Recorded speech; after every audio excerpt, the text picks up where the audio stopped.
While the Nazis' hate was directed at the Jews, the RSS directs it towards the Muslims and to a lesser extent, the Christians. They believe that India is exclusively for Hindus and others are not equal citizens.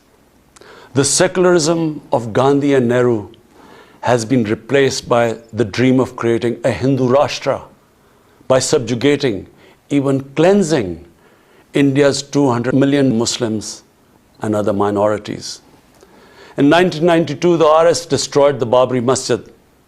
In 2002, some 2,000 Muslims were slaughtered in Gujarat, and this was under the watch of Chief Minister Modi. In 2007, over 50 Muslims were burnt alive by RSS arsonists aboard the Samjhauta Express train. In Assam, around 2 million Muslims face the prospects of being arbitrarily stripped of their nationality through the adoption of discriminatory laws. There are reports of large concentration camps being filled by Muslim Indian citizens. Muslims were falsely blamed, vilified, and victimized for spreading the coronavirus. They were denied medical attention on many occasions. Their businesses were boycotted.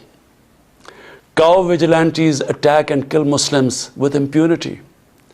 Last February, Muslims faced targeted killings with police complicity in New Delhi. Mass registrations in the past have often been a precursor to genocide. For example, the Nuremberg laws in Germany in 1935, and then in 1982 in Myanmar. The Hindutva ideology is set to marginalize almost 300 million human beings, Muslims, Christians, and Sikhs.